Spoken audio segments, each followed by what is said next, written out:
Leia Healthcare, looking after you always. Proud sponsors of Real Health with Carl Henry.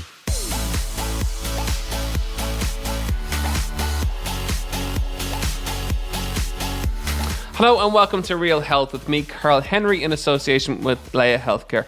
Folks, I hope you're keeping well, staying fit and healthy, and maintaining your social distancing and not going too stir crazy just yet. If you have children in the household, you're probably wondering, will it ever end?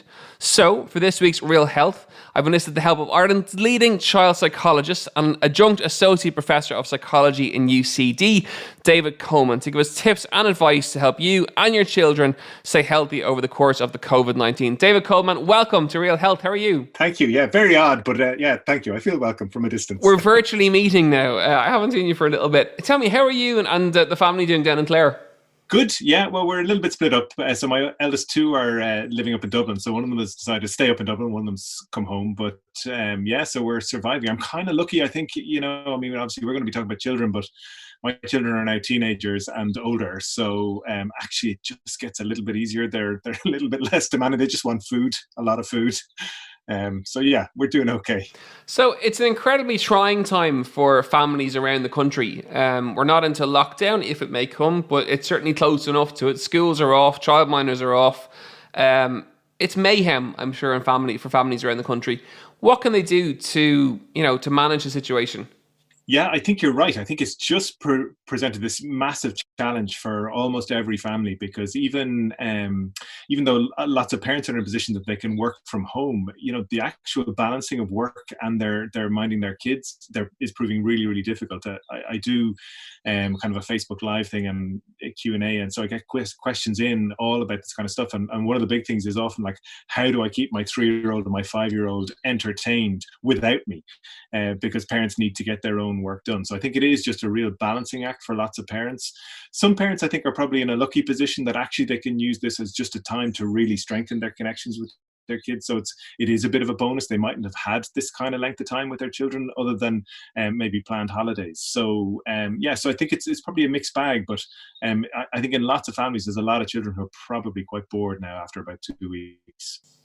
To begin with, I suppose I want to ask you around dealing with the information overload for children, and how parents and families can discuss that with their children and the best ways with which to do that. Because presumably if parents are anxious, children can pick up on that and they get anxious too. So what's the best way to have those conversations, and are there any kind of ways to phrase it or word it that maybe make it a little bit easier for children?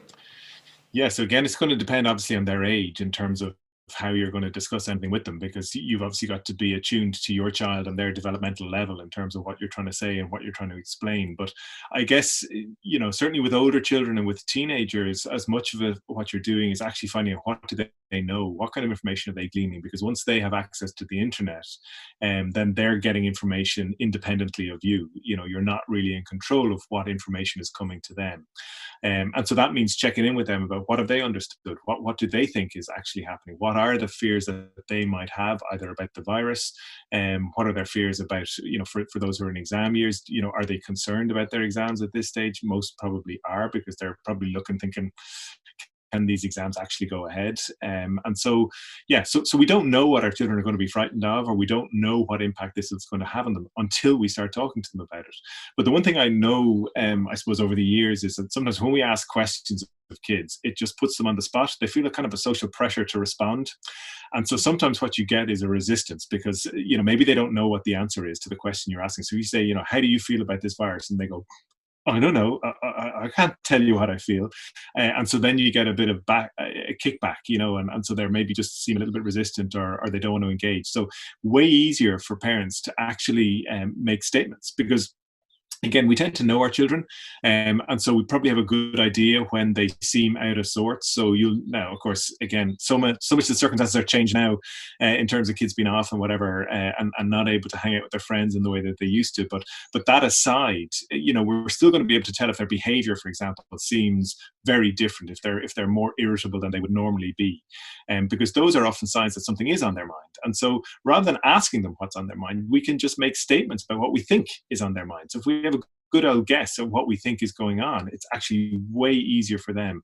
It's like what we offer them. It's almost like a selection box or a multiple choice of, well, I'm guessing maybe that you're kind of stressed out about the fact that you can't hang out with your friends. That's probably been really difficult for you.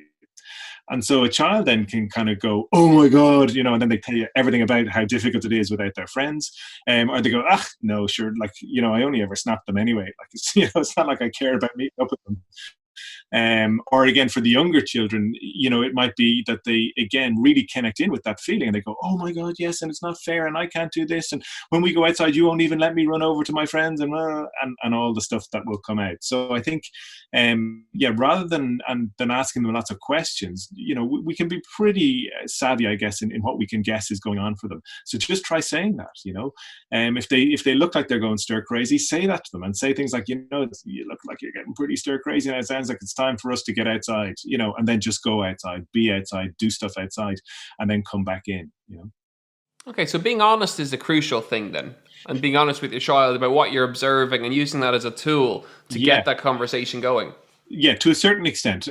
So honesty, we sometimes have to limit the amount of honesty we might give, particularly young children, because we don't want to overwhelm them with information. And so they're thinking in a very concrete way. They're thinking about what's happening right now here in my house, what I'm seeing, what I'm doing, what I'm touching, what I'm tasting, as opposed to big concepts about, physical distancing, social distancing, and all that kind of stuff. They don't necessarily care too much about the concept. So we need to be quite pragmatic in terms of just describing the concrete stuff about, here's the plan for today. This is what we're going to do. This is where we're going to go.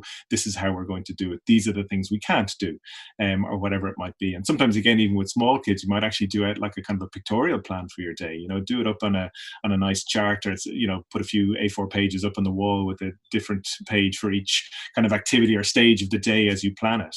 And then your kids can follow along, and so they're not going to be kind of, when are we doing this, or why aren't we doing that, or when's this, or can I do this, can I do that? That helps to slow some of that down. But just coming back to the bit about children and the amount of honesty. So we might not necessarily give small children all of the information, but the other thing that's going to influence what we say sometimes is our own anxiety. You've already mentioned it. And sometimes when we ourselves are highly anxious about something, what we actually transmit is all of our anxiety. And so something that actually might be comparatively low risk can seem really high risk if we seem really agitated or upset or worried about it. So we have to do an awful lot of managing of our own emotions. I think I was on the Late Late Show there a while back, and I mentioned about chickens, and probably no harm for your listeners as well to hear this one, because I think it's a really good way to get it. Because when they look at if you ever frighten a chicken, it goes into what's called tonic immobilization. So it literally gets frozen in fear. So it just can't move. And so if during the time that it's frozen in fear, which might be about 30, 40 seconds, another chicken happens along, if the second chicken sees that the first chicken is frightened and goes, oh shit, what's that? Like, oh my God, there must be something bad. The second chicken also gets frozen in fear. And so you've got two chickens now tonically immobilized. So they're literally just eyes moving. And of course, they're cross-referencing each other. And so the first chicken now sees the second chicken and goes, I knew it. There's your man. He's got the stuff too. Oh shit, it must be really bad. The second chicken's looking at the first chicken going, well, he hasn't unfrozen yet, so it must, the danger isn't past yet. If, and this is the truth of it, if a second chicken happens along, I know it's kind of weird, but anyway, if a second chicken happens along and sees that the first chicken is frozen in fear, but can't see any danger, and so decides, well, okay, there's a frozen chicken, I don't know why it's scared, and it pecks about its business, the first chicken sees that the second chicken is very calm and collected, and it unfreezes straight away. So we need to be this calm second chicken for our kids. So if they are, stressed or hyped up about what's going on, the calmer, more collected we can be, the easier it is for them. And so even if we ourselves have some anxiety, if we can regulate it enough, then we can give this kind of calm message to our kids, which just helps them process and make sense of this complicated stuff. I can see listeners all around the country Googling or YouTubing chickens and frozen chickens. Yeah, well, actually, Lawrence. Yeah, it's a Dr. Lawrence Cohen is the American psychologist whose book that's in, and so I got it off him. I'm not going to claim any ownership for that, but I think you should do a Facebook Live of the two chickens and scare one of them, and yeah. We can track down a lead. That'd You be can viral. attach it whenever you're promoting this. You can put out a few links to. Well, no, like on a practical sense, I suppose it makes sense in terms of if someone's positive, you want to be around them because they make you feel positive. Or someone's, from a health perspective, I would say to my clients, hang around the people who go to the salad bar for lunch as opposed to the chipper, because you're more likely to go to the salad bar as opposed to the chipper. So it makes logical sense. Let's talk teenagers. Yeah. So tough times for any family, but presumably tough times for those potentially with teenagers as well, because they can dissect the information and they can see a huge amount online and stuff. So what tips have you got for parents for teenagers? So again, the big thing with teenagers is actually spending time with them. And so I think sometimes because they don't, now this is going to sound prejudice against all teenagers, and I don't intend that, but we have a kind of a perception that teenagers are a bit monosyllabic and a little bit reluctant to actually hang out with us as parents. And that might be true sometimes. But actually they've shown in different studies that just spending time with teenagers, even if it's not engaged in any kind of conversation, but just simply the amount of time you can spend with a teenager is related to the quality of your relationship with them. So the more time you spend, the better the quality of your relationship with them. So what that means is, part of what we need to do as parents with our teenagers is not leave them isolated, locked away in their bedrooms, even though that might be where they want to retreat to. But we do have to try to encourage them out, encourage them to come down, spend time in the social rooms in the house around, the kitchen table, try to get them coming out walking, just for a little bit of exercise. And again, I don't want to tar all teenagers with the same brush, because, there are lots of teenagers who are now absolutely going mad on calisthenics, looking at every single YouTube video, and suddenly, they're kind of, vertically or horizontally out from a pole, managing with these enormous abs or whatever. So there are lots of teenagers who are definitely taking the time, to do stuff that's actually going to ultimately be good for them. But I think there is a danger, absolutely, that teenagers just get caught up in the flood of information that comes. And so they are equally potentially overwhelmed by that. So again, it's about just trying to dissect with them, what kind of stuff are they hearing? What sense are they making of it? And then just checking in whether that has any kind of personal relevance and their sense of their personal safety, for example. Are there any obvious behavioural signs to look out for with your children? Presumably, something them being different or behaving differently, but is there anything else obvious? Yeah, well, sleep is often a big one. So when we see changes in sleep, particularly when children are either more restless in their sleep, when they're finding it harder to get to sleep, or they're waking in the night, that's usually an indication of some kind of, psychological kind of, stresses there, that there's something churning over in their head usually. Now, I say that, and I also know that with a lot of children now who are perhaps cooped up more than they would otherwise be, and not getting as much just running around stuff, that maybe actually they just have a little bit more energy to burn, and so maybe they're finding it harder to get to sleep or to get to bed as well. But sleep is often a good indicator when that gets disturbed, that a child might be actually worried or anxious about something. I think typically we can see that children's behavior changes. So if we think of a child as having like an inner emotional world, so they have a place where they store all their feelings, what tends to happen if we think of about those feelings as like different colors of paint. So if you mix red and yellow and blue together, you get a muddy brown or a black. If you mix a series of difficult feelings, so if we can imagine, so fear might be in there for sure, frustration at things that they're not allowed to do, disappointment maybe at things that they're now no longer able to do. You start mixing those kinds of difficult feelings together, and what you often get then is the emotional equivalent of a muddy brown or a black, which is anger. And so you often get these big anger outbursts coming. So that can often be another indicator for parents, that if you suddenly find that your child is an awful lot more irritable, and it's not just because they're spending so much time with their siblings, that it's actually to do perhaps with a worry or a background something, that can be the indicator. So if you see changes, to be honest, it's almost as if you see changes in any aspect of what was a fairly stable behavior for your child, you have to think, I wonder why that is. And as soon as you start to wonder why that is, we can often put 2 and 2 together and get 4. Sometimes we put 2 and 2 together and get 5, and we get it wrong. But even as if we go back to that idea of guessing what might be up for our kids, it actually doesn't matter if we guess wrong. They still value and appreciate the fact that we're trying to guess. So it's worth trying to guess anyway. One of the things you mentioned earlier on was around structure, and even kind of visualizing on a chart on the wall the structure for the day. Any tips in terms of how that looks? So in terms of, maybe limiting screen time, having a certain amount of play time or activity time, or for parents who want to put that structure together? Yeah, so definitely, we tend to, as humans, follow a circadian rhythm. So we tend to be more wakeful during the daylight hours, and we tend to be more sleepy during the darker night hours. So particularly again with teenagers, and I've spoken to a few teenagers whose cycles have just completely flipped. It's like they're just night owls now, and they're staying in bed for half the day or more of the day. We want to keep our kids getting up at roughly the same kinds of times that they used to get up as, because that is about stability for them. It's difficult. Some schools have been very proactive, and they've given worksheets home, or homework home, or schoolwork to be done at home. Some haven't to the same extent. Some kids are really into kind of doing a bit of stuff because it's nice to have a bit of a focus. Some aren't, and so I think homework has become almost our schoolwork at home has become a bit of a bugbear in quite a few houses. So I would be tempted to say to parents, look, do your best with it. If there is work coming home, by all means, keep your kids focused on it. Remind them that this is just a short period in their otherwise long educational careers, but it's useful to stay a little bit focused. And so if you can set a little bit of time aside in the morning to do some maybe structured kind of school work based on whatever it is the teachers are sending home, that's good.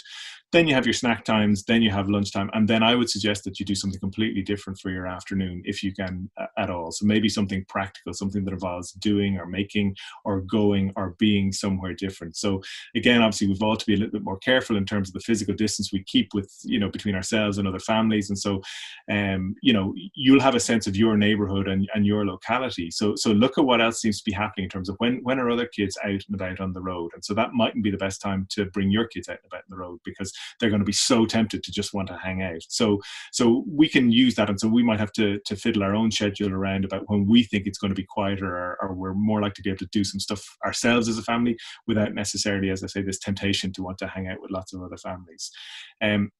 And so, yeah, but to be honest, there's so many, like if you have any kind of a garden, this is a great time of year to be out in the garden because there's a lot of stuff growing. And I think, again, whenever we have this sense of potential doom and gloom about something really horrendous like the coronavirus there, it's nice to know that life actually keeps ticking over and that there's growth and there's beauty to be found. And I think that's nice for kids as well, and good for us to feel like we're doing something positive in terms of growth and development as well. So gardening is actually a great thing, and not that I would ever claim to have any kind of green fingers. Well, one of the images that's just on the back of that strikes me over the last kind of maybe week or so is the footage that was on the news, I think last Friday, maybe last Saturday, was the images of Venice and fish back in the canals. Yeah. And it was uplift. I was nearly welling up watching it. I was nearly getting emotional just watching the fish going through the canal, and the fact that nature, there was a real sense of positivity from it, and it was amazing to watch it. Yeah, and they were talking about how in certain parts of China now suddenly the atmosphere is so much less polluted because some of the big factories have been closed and stuff are on reduced. So yeah, absolutely. I mean, nature regenerates for sure.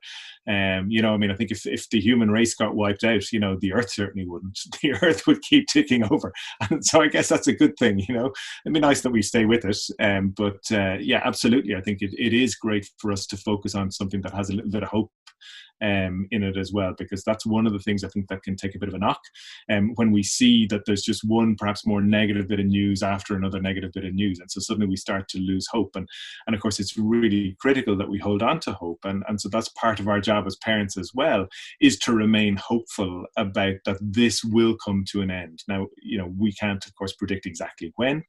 We're certainly not the experts on that, but we do know that this tends to follow a fairly predictable pattern, and that at some point, the spread of the virus is going to stop and it's going to reduce. And so there will come a time. We can be pretty confident about that. And so that's the kind of thing we have to remember with our kids. Not that we rush into reassuring them about that, but just that we always remember to add that in after we've helped them, maybe talk about some of the things that aren't working well at the moment, that we do remember that the hope at the end of it. The final question I have for you, and I know it's one that all our listeners will be asking me to ask you, is around screen time. both in terms of screens, i.e. TV screens, but also phones and how that works. Now, I'm conscious that you and I are on a screen. I've been on a screen since 7 o'clock this morning. But in terms of children, are there kind of guidelines and timeframes and stuff that is normal, for want of a better word?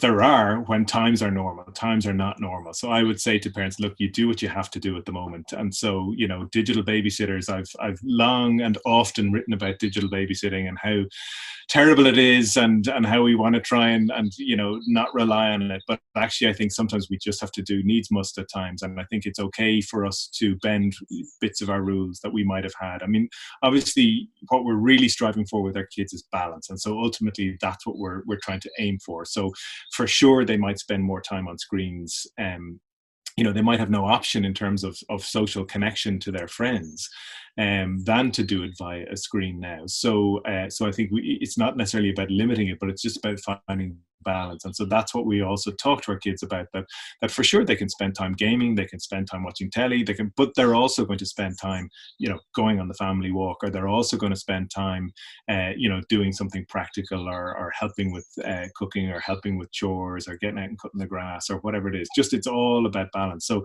yeah, I mean, I would be absolutely, I think, negligent if I said, absolutely strict, firm screen time, because I just don't think it's manageable. And, we've enough pressures on our shoulders without beating ourselves over the head, feeling guilty about letting our kids use screens at this stage. I know over the course of next week and the next couple of weeks, you've got live FaceTime sessions. Tell us about them. Where can people find you? Where can people kind of watch them and join in? Yeah, so I'm doing a Facebook Live session. So if you go to my Facebook page every Monday and Thursday at 8 o'clock, I also have a course it's called Scared Kids, and so it's specifically about how parents can help their kids with anxiety. So that's also available. There's lots of links both from my Facebook page, my own website, and we've really discounted that. I'd love to be able to give it away free. Unfortunately, there's too much time and energy and effort from lots of people gone in. It's not unfortunately free, but it's very heavily discounted at the moment. So that also might be a resource for some parents if they want to look up Scared Kids. That's out there as well. Okay, and you're on Twitter and Instagram. What are your handles on Instagram and Twitter? Instagram, I think I'm at davidcoleman.ie. On Twitter, I'm at Coleman_David. Although, to be honest, I mean, people keep telling me I should be doing more social. Facebook is actually about the only one I can really cope with. I think I'm just crap at social networking. Well, I think everyone has their own Instagram and Twitter are my kind of two, and Instagram certainly is somewhere that I find that particularly at the moment is working very, very well, because there can be so much of it.